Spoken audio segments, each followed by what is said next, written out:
గుండె హనుమంతరావు గారితో నేను చాలా సంవత్సరాలు ట్రావెల్ చేశానండి. నేను స్టార్టింగ్ మూవీస్‌లోకి వచ్చినప్పుడు రాజేంద్ర ప్రసాద్ గారితోని, గుండె హనుమంతరావు గారితో చాలా మూవీస్ యాక్ట్ చేశాను. చాలా జోవియల్‌గా ఉండేవాళ్ళం. అది కాకుండా యూఎస్ ప్రోగ్రామ్స్‌కి వీటికన్నిట్లికి మమ్మల్ని తీసుకెళ్ళేవాళ్ళు ఆయన. అర్ధరాత్రి 12 గంటలకి ఊరు తిరుగుదామంటే కూడా చలో హేమ నేను కూడా వస్తానని ఆయన కూడా వచ్చి యంగ్ అండ్ ఎనర్జిటిక్‌గా ఉండేవాళ్ళు ఎప్పుడు కూడాని. ఈ మధ్యన రీసెంట్‌గా నాగ చైతన్య గారి మ్యారేజ్‌లో రిసెప్షన్‌కి ఆయన కూడా వచ్చారు. వచ్చినప్పుడు కూడా ఏం డార్లింగ్ మళ్ళీ ఎప్పుడు వెళ్దాం యూఎస్కి అంటే వెళ్దామమ్మా వెళ్ళిపోదాం తొందరలోనే అని చాలా హుషారుగా మాట్లాడి ఎంతోమందికి ప్రోగ్రామ్స్ ద్వారా తిండి పెట్టి వాళ్ళందరినీ పోషించి గుండుగారు ఉన్నారు పర్వాలేదు మాకు అనుకుని సినిమాల్లో వేషాలు లేని ఆర్టిస్టులు అందరినీ ఒక ట్రూప్గా చేర్చుకుని ఎన్నో ప్రోగ్రామ్స్ చేసి అందరికీ ఎంతో హెల్ప్ చేశారు ఆయన.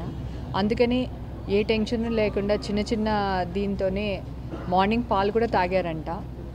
సో తాగి ఆవేశంగా ఉందని చెప్పి వెళ్ళిపోవడం మంచి వాళ్ళకి మంచిగా జరుగుతుంది అంటారు.